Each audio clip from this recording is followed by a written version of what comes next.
Hey there, PotatoCast fans. Welcome to another thrilling installment of PotatoCast with me, Internet Potato. Today I'm going to be commentating a match that I played last night with Brian Cassidy, 0 Hour. This is part of the StimHack Online Cash Refresh Tournament, Round 4, and big thanks to Fighting Walden for organizing this. So, going into this match, I'm playing AgInfusion and Kit, and I knew that he was going to be on Titan and Chaos Theory. So in the first match, when I'm playing AgInfusion, my priority is basically first is to protect R&D against indexing and Maker's Eye and stuff like that, and next is going to be to start setting up for my scoring server. New additions to this deck are basically NGO, so that I have the ability to bluff Obacadas and Future Perfect, and also to shore up some of the econ. Being able to put in NGOs let me free up some influence, so I've squeezed in a third MC austerity policy as opposed to some Maryland campaigns. So I'm setting up my scoring remote here with Kakugo, and my immediate goal is to basically use MC austerity policy to fast advance the Nisei in hand while putting pressure on the runner to keep him from setting up. So at this point, I feel like my position is pretty good. He does have enough cash on hand that he will likely be able to hit server 1 if he feels like it. There's going to be a little bit of side chatter here because we're playing on the Jinteki.net dev server because it has some implementation support for RNG key and NGO and some other new cards. But some other things didn't quite work, so we sort of worked things out manually. So RNG key, I think, is really interesting against AgInfusion or Jinteki in general, because they have the ability to guess 5 for Obokata and draw 2 cards before their access, or before they have to try to pay to steal. Or they can guess like 0 for Breach Dome or Snare if they're not sure what's going on. So I managed to avoid having Nisei stolen out of hand, fast advance it, and then there's another little stall here while we figure out that on the dev server, scoring agendas was temporarily a little bit messed up, so we have to sort of resolve things manually.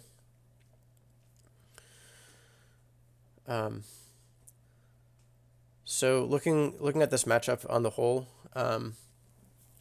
my scoring plan is going to be either two pointers, so like a Nisei, 2 Niseis, or a Nisei and a Philotic, and then an Obokata is what I normally go for. This deck also has a couple of House of Knives in it because it is advantageous sometimes, I think, to have more options that you can fast advance with MC austerity policy. And also it gives you another way to tax on cards when you're trying to score an Obokata behind like Data Loop and Kakugo. So yeah, our little hack around here is going to be to put agenda counters on the stuff that's been removed from the game, which is a little bit weird. Anyway, so here Zero's seen the Obokata. HQ is a little bit vulnerable, and I'm basically going to try to make HQ slightly less vulnerable while setting up my scoring remote.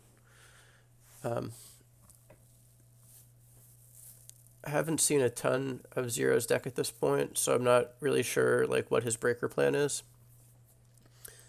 Yeah.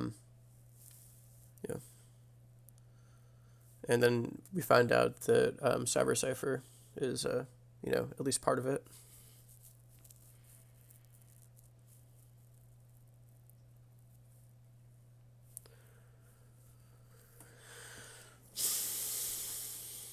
I didn't put a lot of tech into my deck for this matchup I made sure that I had a couple of Mirajus. Basically, like most of my tech this season has been changing the balance of Miraju, Tollbooth, Hadrian's Wall, and Swordsman, depending on what sort of breakers I think they're likely to be on.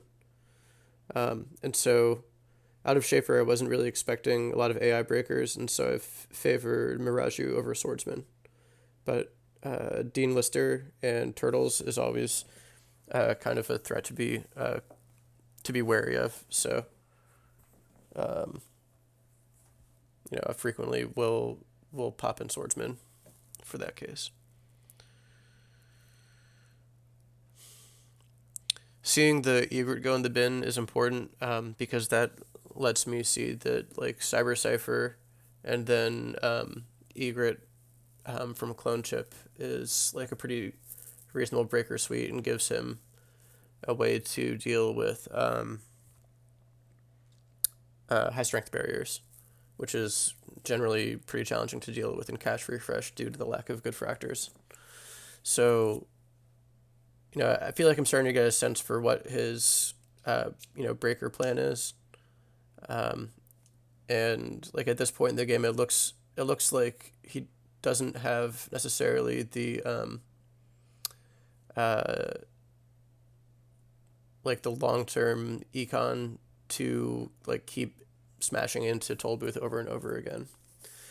And so, like as I'm looking at it right here, I've got 3 points on the board, which is sort of awkward, because, I needed a Nisei and a Philotic to get exactly to 7. Otherwise, I'm scoring an Obokata, and I'm still down a point from where I need to be to finish the game. That being said, like my priority right now is getting some money and then getting some punishment ice up on the central so that I don't lose off of R&D accesses, and so that I I can bounce him from my scoring remote into something painful. So like classic punishment ices in hand, Tollbooth and Komainu. And here I'm just pinging him for a net damage because since I can only use it once per turn, I would like to get a chance to, snipe pieces out of hand, if possible. So taking out Scavenge is nice, but I just didn't have the credits to res anything there, so I knew he was going to go in and clear out that Musashi. And here I'm just basically drawing for econ. So using genotyping to shuffle back in Hedge, IPO, and a couple of MCR austerity policies. It might have been better to put back the medical research fundraiser, but at this point in the game, I'm still thinking that it'll be possible to tax him out on credits, so I don't really want to give him that money. And also, I've just ditched a swordsman because I think that I'm not expecting to see a lot of AIs. Though, like, practically speaking, we'll see in a second that he is on admin, actually. Clone chip admin is so good that I should probably have seen the clone chip and thought to myself, yeah, he might be on admin. So this NGO, install advanced play, is not great because since I only have 1 credit, it's a pretty weak bluff. Like, this could be a 3 advancement cost agenda that I'm bluffing out, but he pretty much knows it's going to be an NGO. So it's not ideal, but I'm really desperate for credits right now.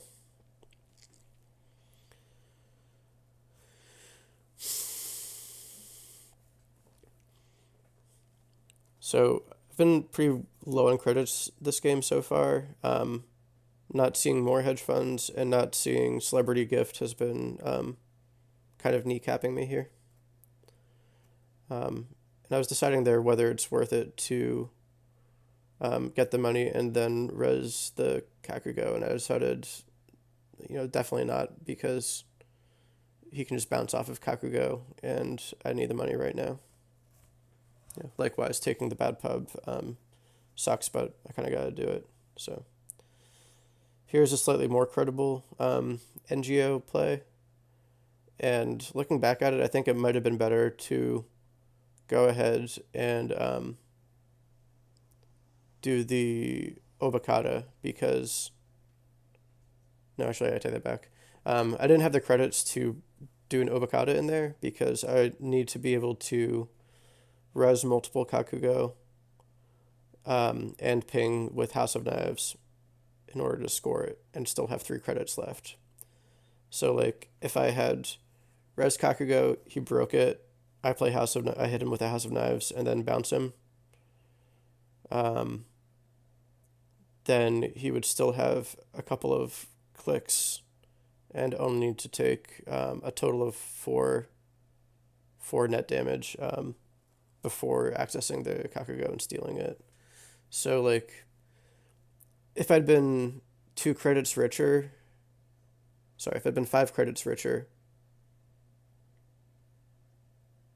no, so if I'd had enough to res 1 Kakugo and still have 3 credits left over, then I could have made it work. So I was 1 credit short of being able to make that play, and I would have been broke at the end of it, and I was able to use NGO to get myself back up my feet. So it wasn't ideal, but I think that was probably the right way to make that happen. At any rate, now that he's got the use of counter, I can do this.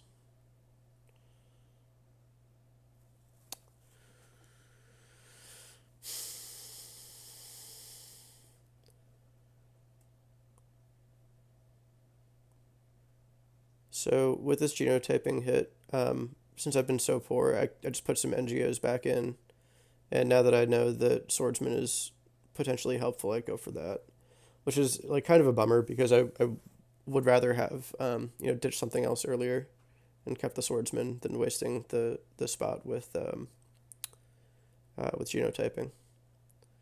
One thing, like looking back at this, that I think that I'm not doing very well, and this is partially just because I'm limited with econ, is like it's not until this point in the game where I've gotten something that's a punishing face check up, which is turn 14, which is pretty late when I get the Komainu up there.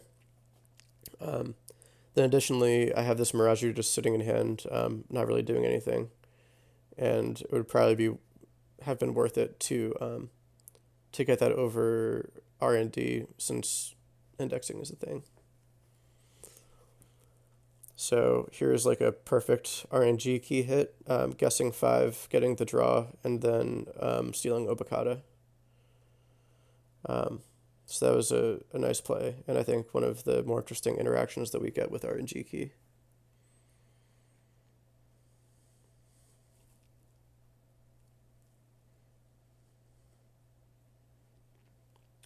So here, even though we're tied on points, I don't feel really confident because being able to call 5 and then hit HQ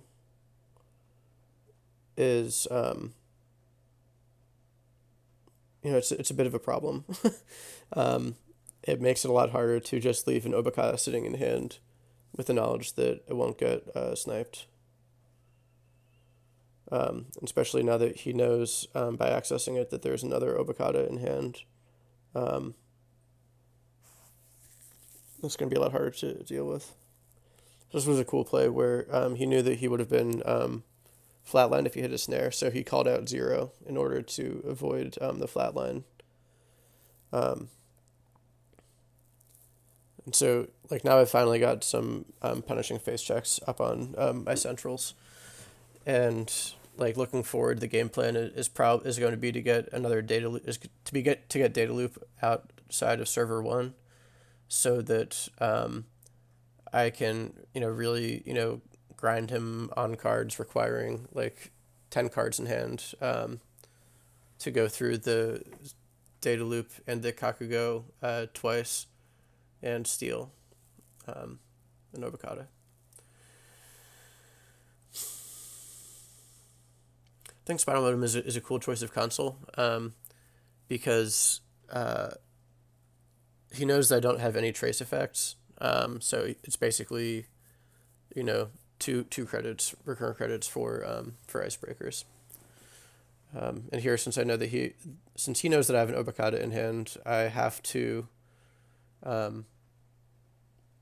hit him with that House of Knives before he accesses, so that he's going to not be on 4 cards when he steals, if he accesses Obokata.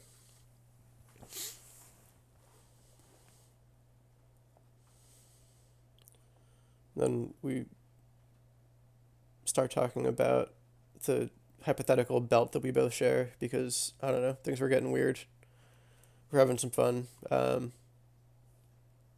think it's pretty well known at this point that Netrunner is a great community, and it's fun to crack wise with your nerd buddies on the internet. We don't actually share a belt. That was just chatter. So here, again, I didn't have the credits to do anything about this, so I don't even know what I'm sitting here thinking. I guess I'm considering bouncing him to HQ, and then decide, perhaps incorrectly, that I would rather have. No, I guess one thing here is that if I bounce him to HQ, he'll be able to. I'll be too poor to use MCA to score Obokata, and so it doesn't really help me to preserve it for another turn at the cost of losing my innermost unres dice. So here is interesting interaction with RNG key number 3, being that Celebrity Gift makes it easier for him to call his shots. Showing him the Philotic in hand wasn't my favorite thing in the world to do, but I need to be able to res Data Loop and or Kakugo and still have enough credits on hand to advance. So I'm just scraping for $1 wherever I can.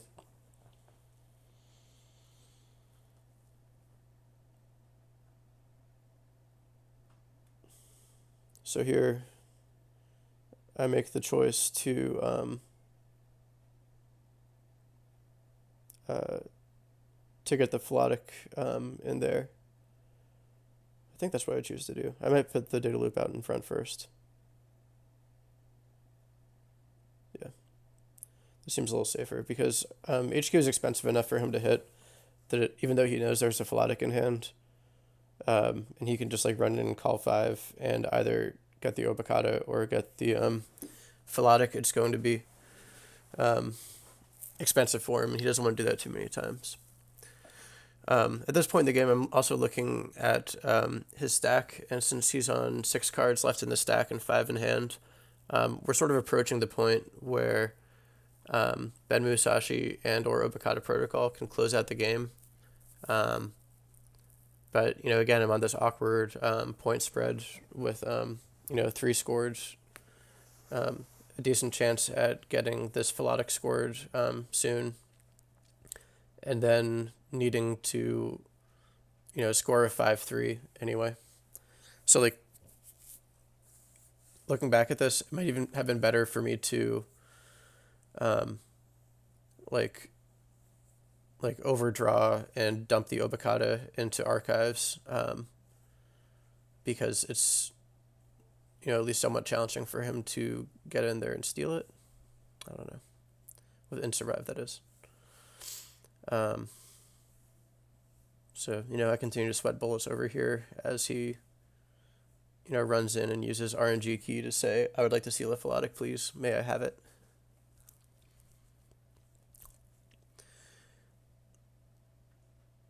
I'm also somewhat regretting this toll booth placement, though. I definitely needed something on centrals that I could slap him into. Not having an end the run code gate on the remote is preventing me from just rushing out some agendas that he can't get with Cyber Cipher. And one deck building choice that I question every single game is that I don't have any neural EMPs in this deck, and being able to threaten the runner with like ending the turn empty after an Obokata steal is good, but there's also like a ton of feedback filter in this event, so I'm not really sure. Like in this case, obviously it would have been good, but I'm not sure that in this format, Neurali MP is super helpful for getting flatline wins. At any rate, I draw another agenda that is much more helpful for my opponent than it is for me right now. So, like, if I can score this House of Knives, then great. But it also means that I have a game-losing agenda sitting in HQ. Yeah, and then he points out that he doesn't have a lot of ways to deal with sentries. Like, unless he has a clone chip in hand, he doesn't have any way to deal with them. And then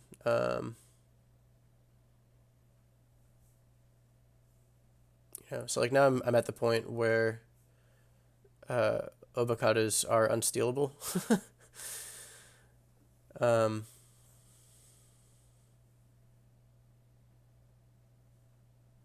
And it turns out that he just rips the Nisei for the win. So yeah, that was tough, man. It was a really fun game. I super enjoyed it. Like, a lot of interesting interactions. It was cool to see RNG Key doing work. And yeah, like, fun chatter. If you missed it while I was talking, I hope that you consider going back and reading us talking about sharing a belt and using dumb slang names for, things. Anyway, so switching it over, I knew that he was playing Titan, so I'm assuming Fast Advance. And like the tech choice that I made for this basically was putting in a single copy of the source, and I've been running a single fall guy for a while because I need to protect professional contacts, and because that's kind of my main draw on econ engine. So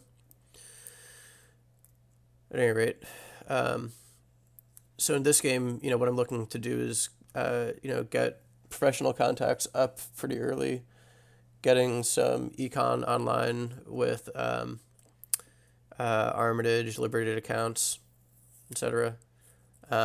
Hopefully Inversificator to deal with Rush early on, and then using like multi-access through HQI and makers and indexing Mad Dash to get the game, to win in remotes, to win in centrals and camp remotes. So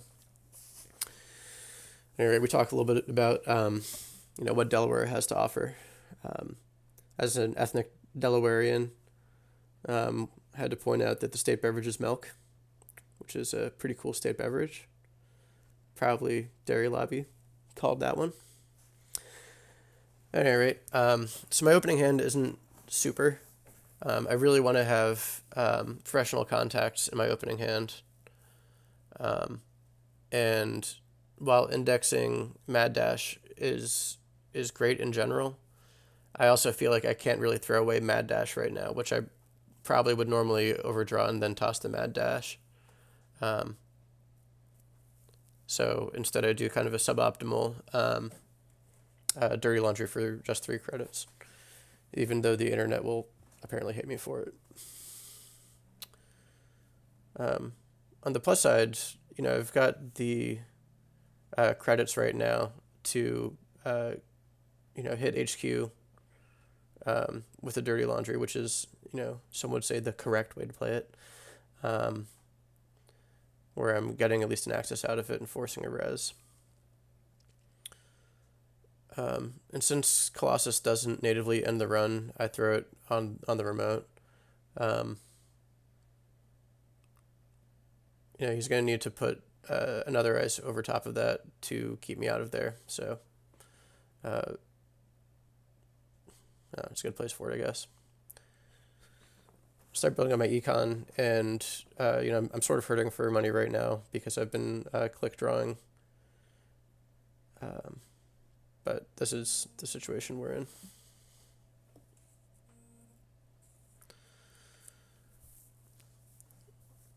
So there's kind of a series of plays here where I demonstrate my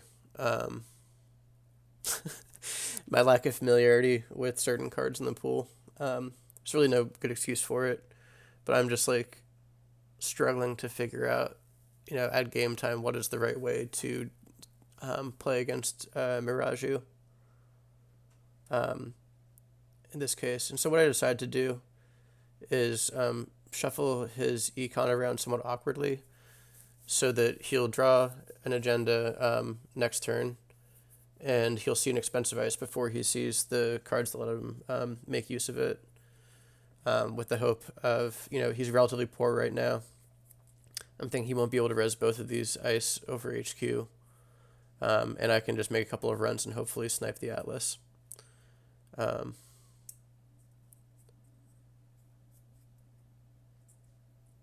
So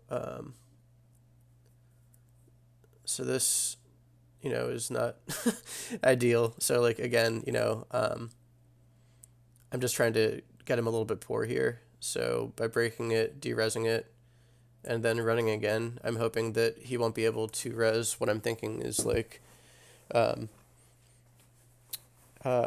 another Colossus or an Ice Wall, so doing it over the position 0 in HQ. And again, this is just me kind of being dumb and not thinking like, oh yeah, there's a bunch of ice that Wayland can res for 0. So, this is not my strongest play, but I think it's helpful for me to look back at it and see these cues that I'm missing. And like looking at that remote, I don't think it's an agenda at this point in the game. I'm assuming that it's like a defensive upgrade. I was kind of expecting him to be on like the reconstruction contract or God, I can't remember, Urban Renewal, the one that does meat damage after a while. So that at this point, that's kind of what I think is going on in server 1. So it's unfortunate that, yes, he is on fast advance, and he's got a bunch of, extra tools for dealing with that. But, like I think that, like for me, if I had been able to get in to HQ last turn multiple times, or maybe even letting the Miraju fire and kind of getting him to consider shuffling the Project Atlas back into R&D, I'd be in a better position. Because like once this train gets rolling, it's a little bit tricky. And so I can't remember. I think we misplayed the interaction at some point. He's like okay, great. Now he's shuffling it.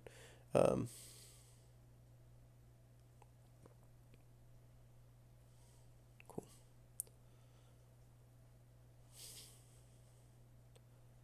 So like, it's kind of hard to break the Atlas train once it gets rolling.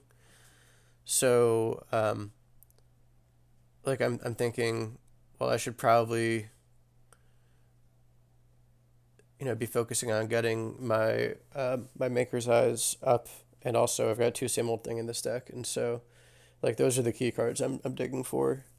What I'm digging is because I'd like to be able to get something that resembles an R&D lock, and indexing is a little bit hard to land right now.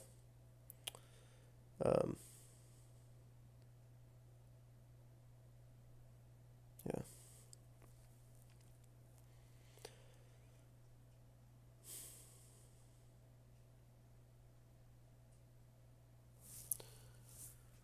So, we take a moment to crack wise and remember to have the fun.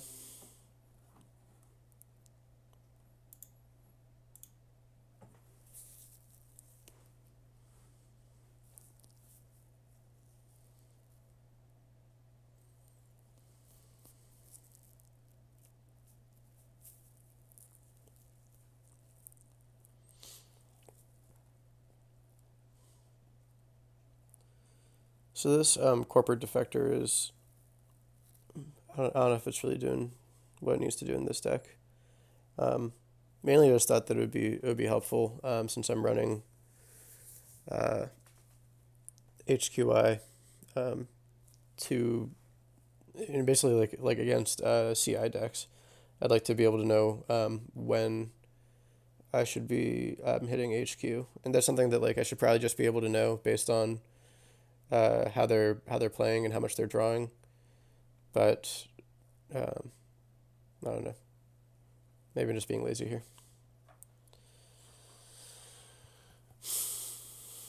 So with 2 test run in hand, I feel fine just ditching the rest of my diversificators. Like I haven't seen evidence of Hunter Seeker yet, so it's just whatever. But unfortunately on this play, where he uses Mass Common Hedge Fund, it makes it a lot harder for me just to keep on hitting Miraju and making him lose credits on it.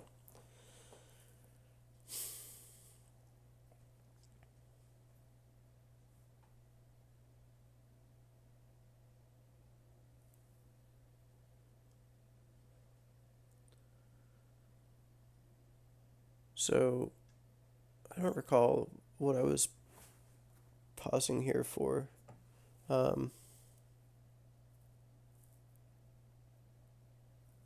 Might have just been like considering like trying to stop and think about how many cards I've seen off of R&D, how much he's drawn since then. Like, should I go check server 1? I hope that the video didn't just freeze. Let's see.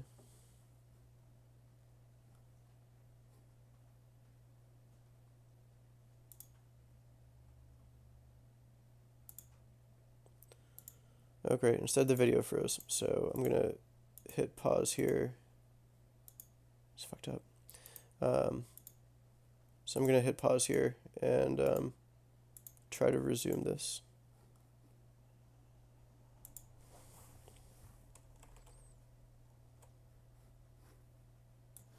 So due to some technical issues, it'll be regular speed for the rest of this video. Wouldn't be Potato Cast without something going terribly wrong. So the fact that he's got plenty of econ now is not making me real happy. Sort of lost the pressure that I was able to keep up with Miraju D-Reses. And so, I'm still sort of searching for more R&D multi-access so that I can hopefully just pound it and get rid of the rest of the atlases before he can get his fast advance train finished off. I've got plenty of money, so I'm keeping around test runs in case I need to go grab nanotech. But hopefully that won't actually come up. Here he's managed to keep an agenda on the table for quite a while, which I didn't check, so that's pretty cool play. Gets his firmware upgrades out, which is helpful for setting up Trick of Light plays, Red Planet Couriers if that's a thing that he is doing, or also just Mass Comm, which is very strong economic power. So I see him advancing the asteroid belt, getting it up to the point where he can use Trick of Light counters off of it, and I can really feel like the clock is starting to tick here. With 3 points, and there's still 2 atlases left in the deck, and he's got some charged up ice for Trick of Light. I need to start making something happen here. Since I've got a handful of stuff that I don't really care much about, I just go for a Mad Dash on R&D. Hopefully, my hope here is that, first of all, I know that there are 3 pointers in here, so this could, theoretically win the game outright. But more likely it would put me into a position where I need 1 agenda to score to finish off after this, instead of 2, since I know that he's got, so that I would need 2 agendas to steal, including the Mad Dash and the Mad Dash agenda, as opposed to 3, since he's got 1-pointers in the deck.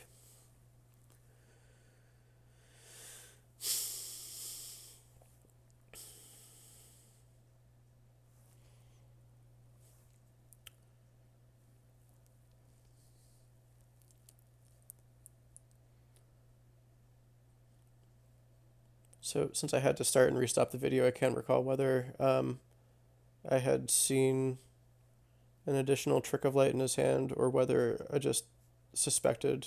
Yeah, okay. I guess you had to Atlas for the Trick of Light and then score this Atlas that I guess has been sitting in hand for a while now.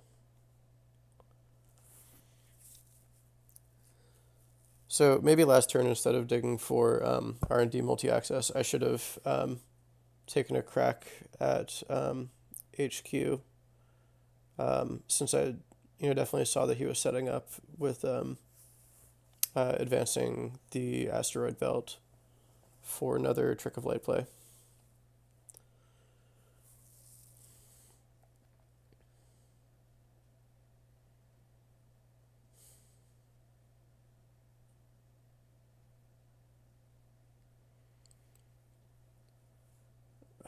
So this is getting down to kind of the end of the game here. He's on 5 points with an Atlas still left in the deck and an Atlas counter. So like the pressure is really on, and I think right now I have tunnel vision that I need to just get into R&D and get the last Atlas out of there, because that way that puts him in a position where he probably has to score 2 more agendas. And having not seen any hostile takeovers yet, I'm not sure that he is running any of them at all. So that puts me in a position where it's a little bit harder for him to close the game out against me. I suspect this is probably a poorly timed HQ run, but with a click left, I wanted to sort of figure out whether I was going to lose immediately or whether I had another turn to deal with it. So yeah, probably not the strongest play. Maybe it would have been better to draw again. Not sure. Seeing this Archive Memories and the Trick of Light means that I need to rip an Atlas from R&D this turn, or else it's game over for me. So, on the plus side, at least I've got the same old thing, Maker's Eye. And here I'm going to make what I think is a pretty dumb misplay. At any rate, so do the Maker's Eye run, and my thinking is that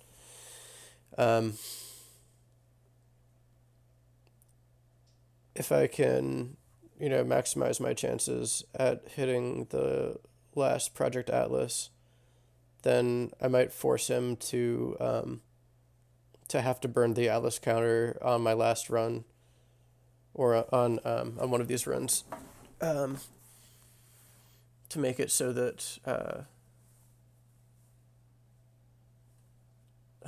he has the ability to fast advance the next turn. So, at any rate, he confesses that there is a government takeover in here, which, makes sense given the points that we've seen so far. And let this fire, which allows him to dilute R&D a little bit.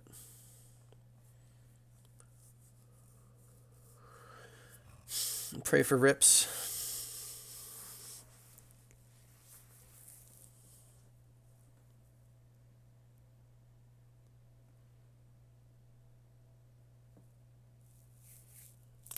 No rips forthcoming. He says he should have pulled the Atlas. Maybe because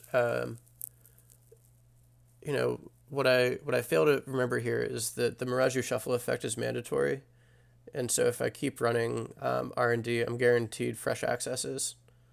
So like partially I didn't need to spend the credit to trash the NGO, which is, whatever.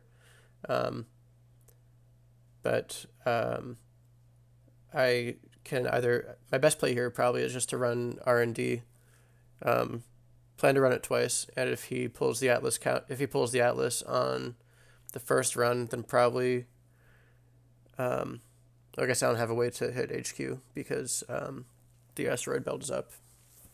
So, like, it's pretty rare that I think there is, like, an exact line that is the best way to play to your outs.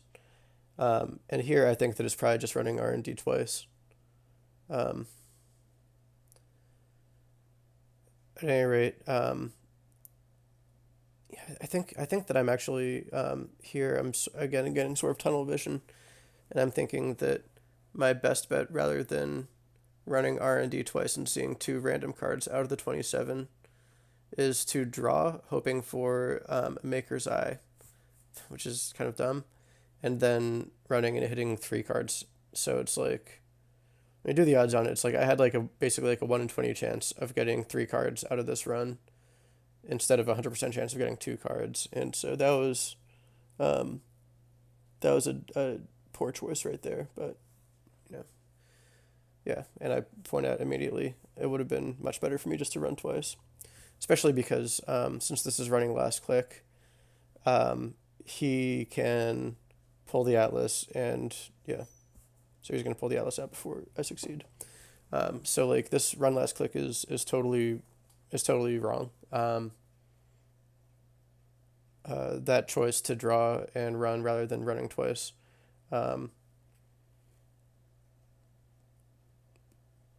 matters. And so like what he should probably do here is skip the draw and just shuffle in 1 card from hand to make it slightly less likely that I hit the government takeover that's in there.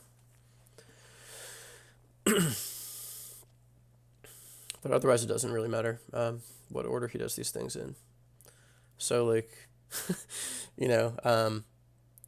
if I had run twice, then my odds were, practically like 4%, like maybe, like best case scenario, 8% chance of ripping the government takeover, somewhere around there. And, by doing this misplay, I've actually made it like basically like 1 in 27 shot. So knocked it down to like sub 4%. So, back of the envelope, that decision to draw, I wouldn't say it was game losing because I wasn't in a position to actually win, most likely. But I certainly didn't do myself any favors here. So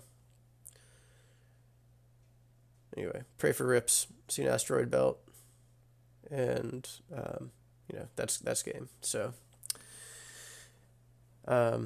so yeah, it was a good game. I think that I made I definitely made a couple of mistakes throughout the game. One of them obviously was this last line of play. The other was I think that I did a poor job of timing runs on HQ, and I wasn't able to like effectively pressure R&D on any consistent basis. So with that, we're going to say congratulations to my esteemed opponent, 0 Hour, Brian Cassidy.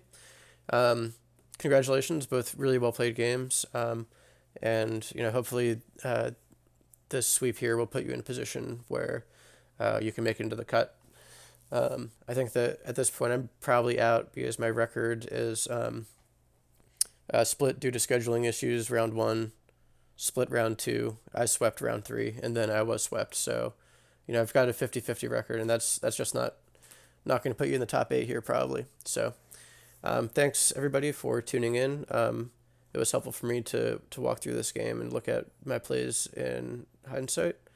And I hope that it's been informative and fun for you. So thanks everybody, and we'll see you next time on PotatoCast.